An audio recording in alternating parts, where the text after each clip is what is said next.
All right. Hey, everyone. I try to start off with a book recommendation if I can. This one is called Vital Questions.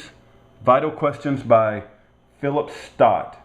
I definitely recommend you get this book on Amazon if you are interested in all kinds of different things regarding cosmology and the age of the earth and, all kinds of different good questions. Okay.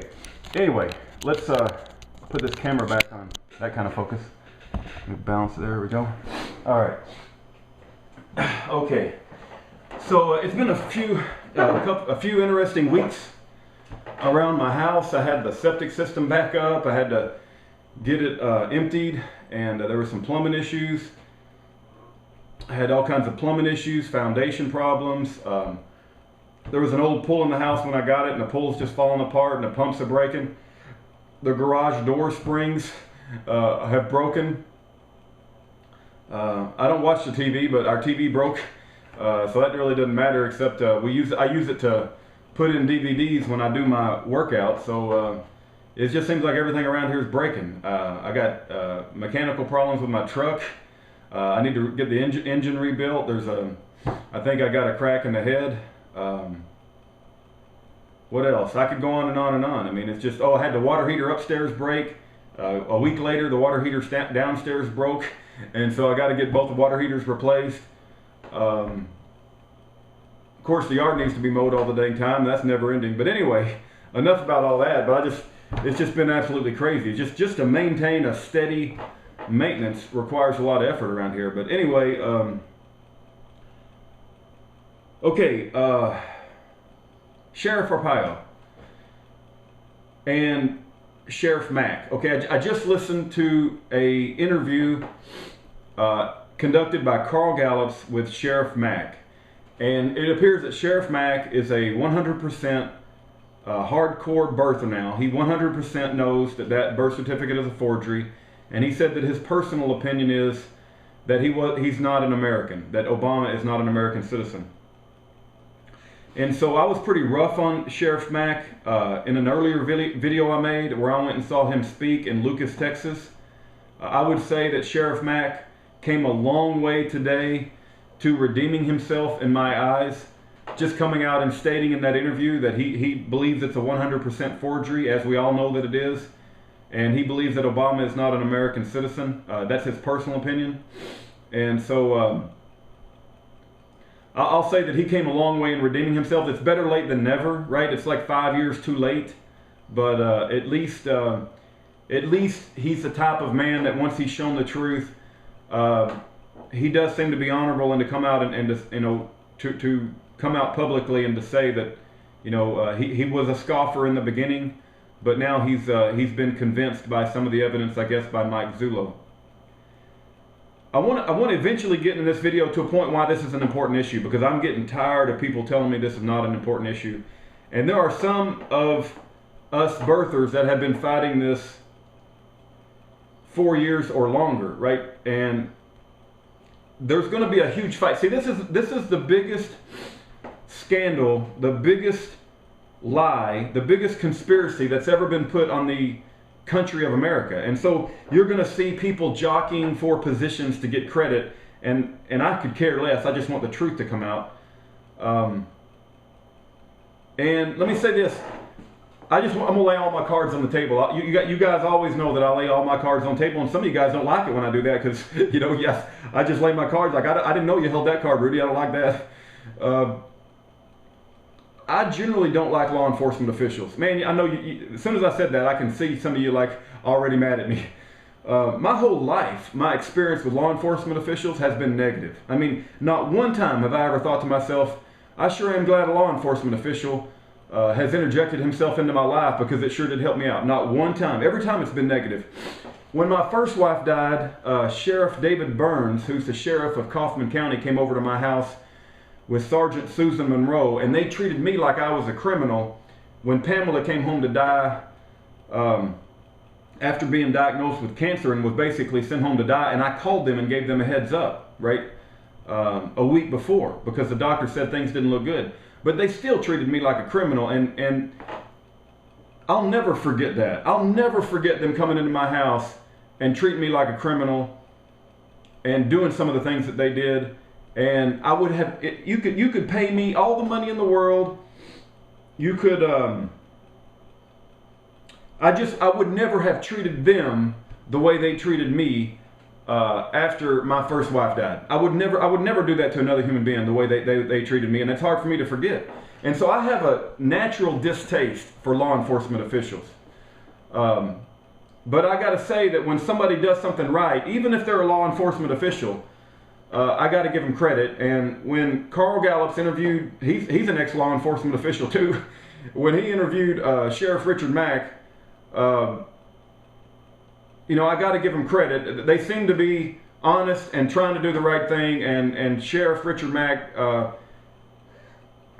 is a birther now, and he's convinced that birth certificate is a forgery. It's 5 years too late, but at least he's doing the right thing now. And so,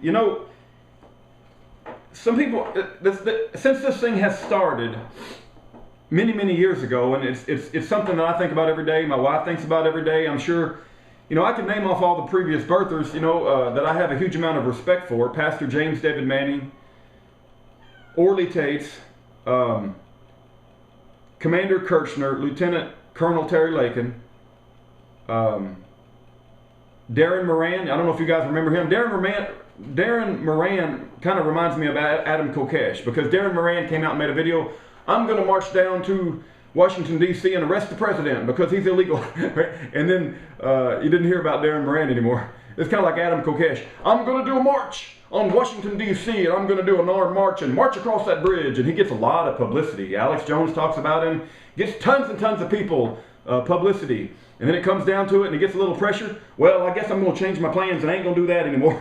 I'm just tired of wusses. I'm tired of people who say they're going to do something and then they don't do it. And I got to give Darren Moran a little bit of a break. You know, maybe he didn't know what he was getting into, but I got no respect for Adam Kokesh. My wife, you know, maybe she's a different story. If you want to know my wife's opinion, you can ask my wife. But I just don't have any respect for people who say they're going to do something, get under a little heat, and I ain't going to do it anymore like that. I just changed my mind. We'll do it a little different. Well, why don't you do it exactly like what you said in the first place, right?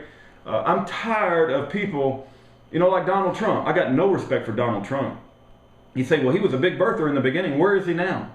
You know, all the evidence is still there. He knows it's a forgery, and yet he don't say anything. Donald Trump is a coward and should spend the deepest, darkest, spend eternity in the deepest, darkest pits of hell. I got no respect for Donald Trump. He backed out. He wussed out. I don't know if it's paid off, he's scared off. And, you know, he can redeem himself. If Donald Trump will come out tomorrow and say, I was scared to death, you know, people were making threats against me. Maybe I just was a coward, you know. I don't like going up against the most powerful man in the world, and I thought they were going to take away all my money.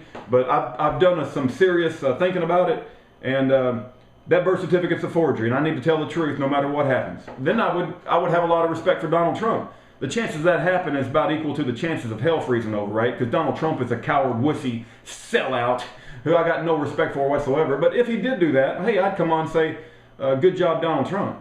Same thing with Ron Paul. Ron Paul, he'll do something when it, as long as it allows him to remain popular and it protects his legacy, right? But if it's a little bit, you know, going to put him in a bad light, well, I ain't going to say anything about the birth certificate, you know, because that might hurt my legacy. It gives a crap about your legacy. Why don't you say the truth? Okay, I want to share something with you guys. This is the reason I made this video. People say, well, what's so important about this issue? First of all, he's the commander-in-chief of our military, and there's a very good possibility, and I believe that he's not an American citizen. Okay? He doesn't need to be commanding our men and women in uniform. He doesn't need to have his finger on the red button. He doesn't need to be setting policy for the United States of America. He doesn't need to be promoting Gay Fag Month, right, in the Pentagon. Not only that, but let me give you something more personal. Do you know that there are family relationships all over America that have busted up because of this issue? I know personally some. I've been involved in some. I want you guys haven't thought about this aspect of it, have you, right? But let's say that there's a father. And this father sees the truth. And this father just wants the truth to come out. He don't care about credit. He don't care about You know, he just wants justice to happen, right? Just wants justice. But the son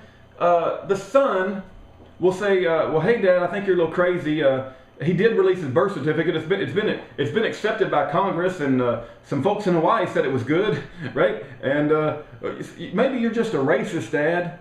You know, maybe you're just a little bit kooky, you know. But see, the father sees the truth anyway. And so that happened maybe several years ago.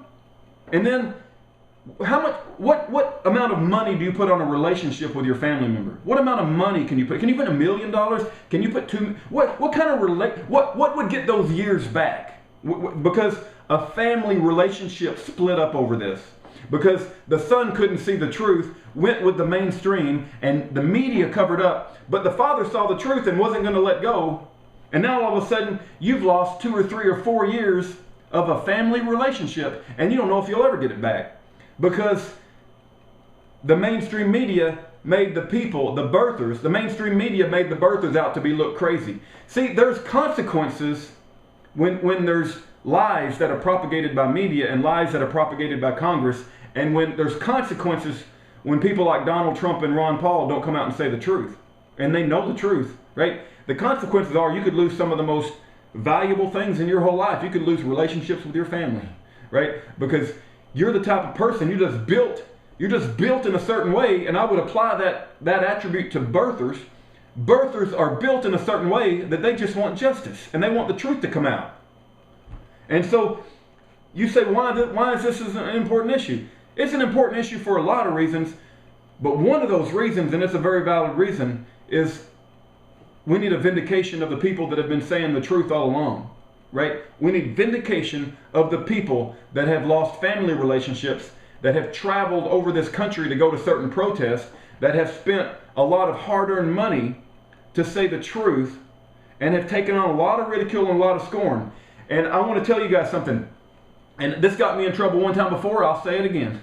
When that pervert, homo, faggot Muslim fraud gets convicted in a court of law for putting forth a fraudulent birth certificate, I want to volunteer. I ask for first place. I ask for dibs. He needs to be publicly beheaded in a public forum to send a message to the world that says we will not tolerate a foreigner coming in here and doing this ever again. We ain't going to tolerate it ever again. And I volunteer to be the guy that beheads him. And you know how some of those beheading guys, like they wear masks so nobody knows? I ain't going to wear no mask. I'm going to look at him in the eye when we're cutting off his head. I ain't going to do it until he's convicted in a court of law. But as soon as he's convicted in a court of law, let me be the guy that beheads him. I would love to do it. Man, you guys, you don't think it's important. It's not important who has the commander-in-chief spot of our country. I'm tired of hearing that. May God bless the righteous. May He protect the righteous. May He give comfort to those who have been saying the truth all along. And may He bring divine justice to the wicked.